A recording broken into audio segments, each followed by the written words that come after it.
और ये फिर कहाँ जाकर बात बनी। अब उधर से समुद्र के ऊपर पुल बनाने की आवश्यकता पड़ी श्री रामचंद्र जी ने। और समुद्र पर पुल बनाना कोई बालकों का खेल है। श्री रामचंद्र जी कहते 3 दिन तक घुटनों पानी में खड़ा रहा, समुद्र से याचना करता रहा, प्रार्थना करता रहा, मुझे रास्ता दे, जल्दी मुझे रास्ता दे सागर राज, मैं बहुत दुखी हूँ और ऐसे ऐसे मैंने अपनी पत्नी को छुड़वा के लाना। तीसरे दिन जब उसने देखा कि समुद्र टस से मस नहीं हो रहा है, लक्ष्मण से कहा कि मेरा अग्नि बांध दे, इस समुद्र को फूंकता हूँ। ये रावण का संग पाकर अभिमानी हो गया है।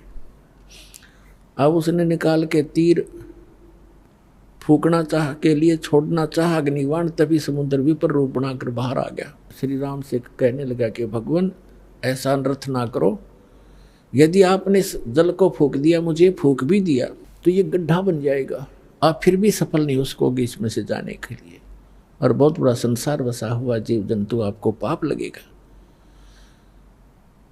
ऐसा काम करो कि लाठी भी ना टूटे और सर्प भी मर जा। भगवान श्री रामचंद्र जी ने कहा कि फिर ऐसा कौन सा उपाय है बताइए। आपकी सेना में ये नल और भी पहुंच गए वहां पर, फिर तो सारे जंगल में जितने रहा करते थे कुछ सब इकट्ठे हो गए, लाठी ले गए। ये भी वहां गए हुए थे उस सेना में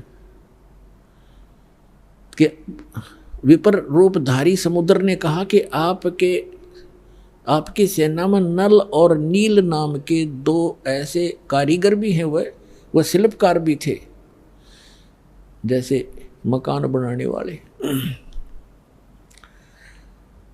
2 ऐसे सैनिक हैं आपकी सेना में, उनके हाथों में उनके गुरुदेव द्वारा दी गई ऐसी शक्ति है कि पत्थर भी तैर जाएंगे।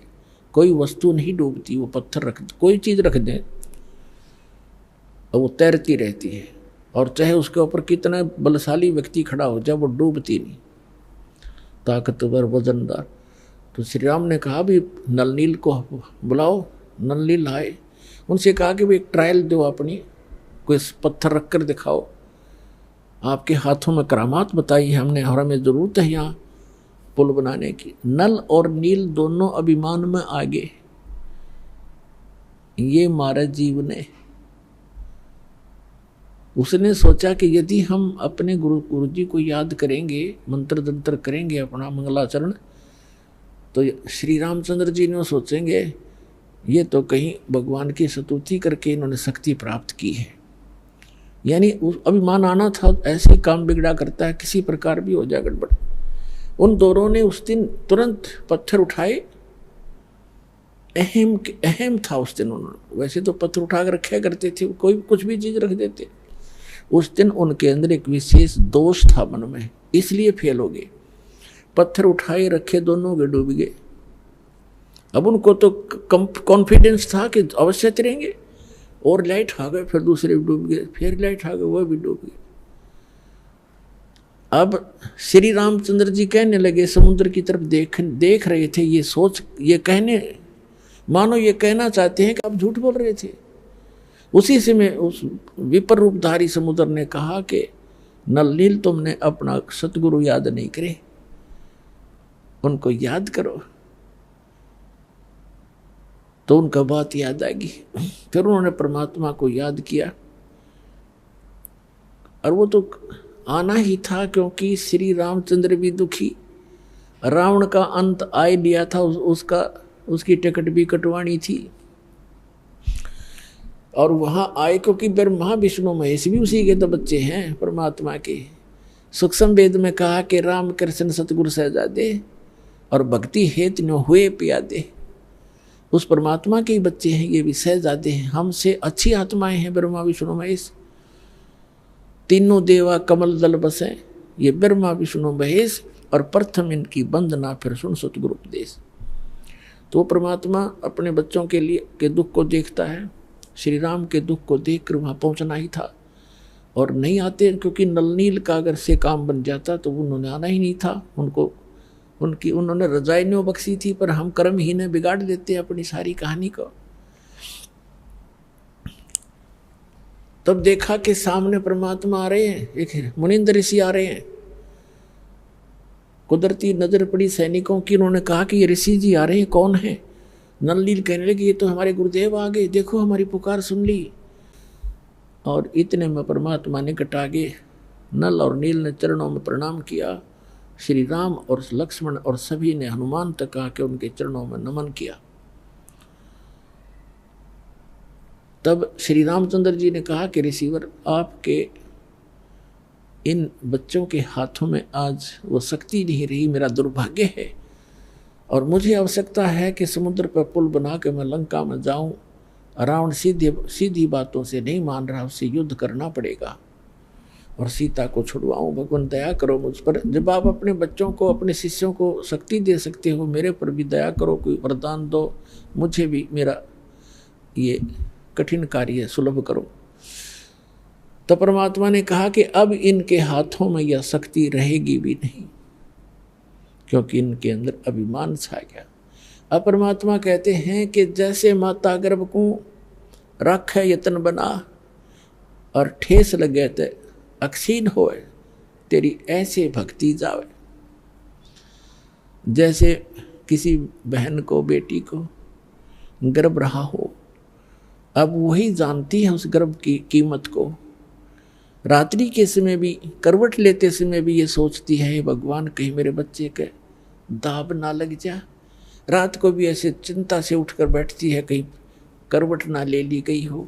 ऊंचे नीचे में पैर रखते समय भी सोचती है, कोई वजन उठाती है तब भी ध्यान रखती है, ताकि मेरा गर्भ रूपी लाल सफल हो और मुझे बच्चा प्राप्त हो। तो परमात्मा कहते हैं ऐसे आपको जिस दिन से मंत्र प्राप्त हुआ है, उस दिन से आपकी आत्मा के अंदर भक्ति रूपी ये लाल गर्भ प्रारंभ हो गया है। और इसको इतना सतर्क रहना पड़ेगा, आपने इसको ऐसे रखना पड़ेगा जैसे माता गर्भ को राखे यतन बना और ठेस लगे तो अक्षीण होए, तेरी ऐसे भक्ति जावे नसावे। तो उन्होंने भक्ति नाश किया, गुरु जी की से आस्था हटी, अभिमान घर कर गया। अभिमान इस जीव का सबसे बड़ा शत्रु है। अहंकार के अंदर जीव मार खाता है, और जीव क्या कि अहंकार से यहाँ प्रधानमंत्री बना हो, चाहे सारी पृथ्वी का राजा हो, 1 मिनट में अधरंग पैरालिसिस हो जा, बांका मुंह हो जा, हाथ उठे नहीं, मक्खी मुंह में गब्बड़े और लिकड़े, खा कभी मान इसका मट्टी का। तो हमारे को काल ना अज्ञान से इतना मूर्ख बना दिया कि हम इस मिट्टी का भी मान कर लेते हैं, अपने को सुपीरियर मानने लग जाते हैं। हमारी बुद्धि भ्रष्ट कर रखी इस काल ने। तो श्री रामचंद्र जी ने कहा कि भगवान फिर मेरे ऊपर तो बड़ी आपत्ति आई है, कुछ दया करो,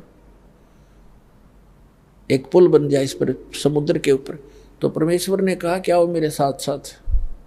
हाथ में एक सोटी ले रखी थी, डोगा जैसे आजकल बूढ़े रखा करें, सोटी वैसे भी रखते हैं, जैसे कोई कुत्ते बिल्ली से बाहर जाते हैं तो रख लेते थे।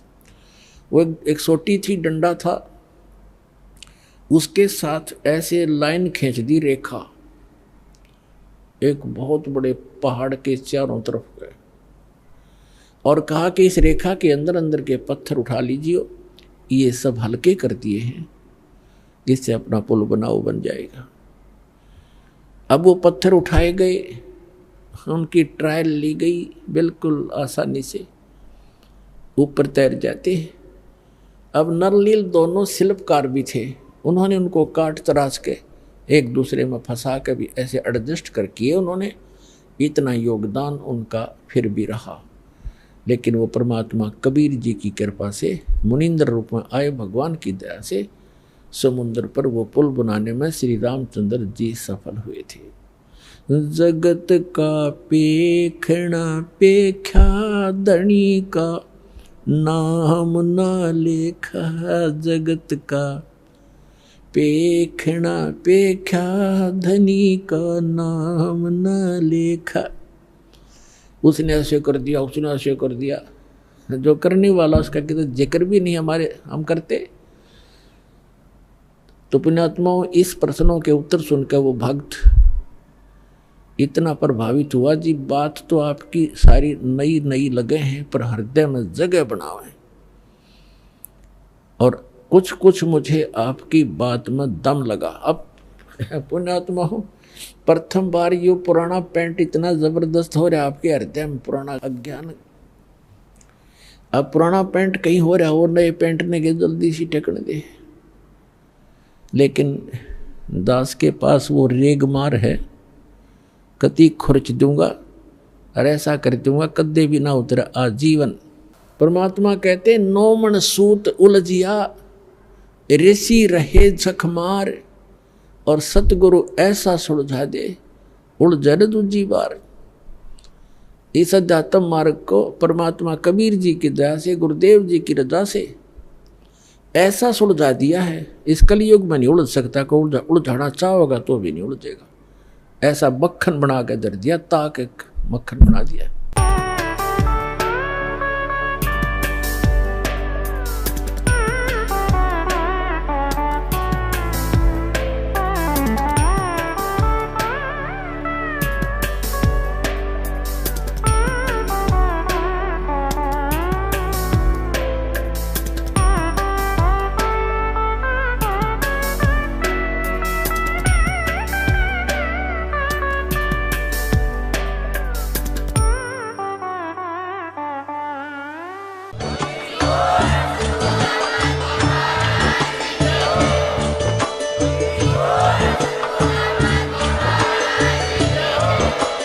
आप सुन रहे थे जगत गुरु तत्वदर्शी संत रामपाल जी महाराज जी के मंगल प्रवचन। अधिक जानकारी के लिए विजिट कीजिए हमारी वेबसाइट www.jagatgururampalji.org। संत रामपाल जी महाराज जी के शुभ आशीर्वाद से पूरे विश्व भर में 500 से भी ज्यादा नाम दीक्षा केंद्र हैं, जिन पर संत रामपाल जी महाराज जी द्वारा ऑनलाइन निशुल्क नाम दीक्षा दी जा रही है। अपने नजदीकी नाम दीक्षा केंद्र का पता करने के लिए संपर्क करें 8222880541।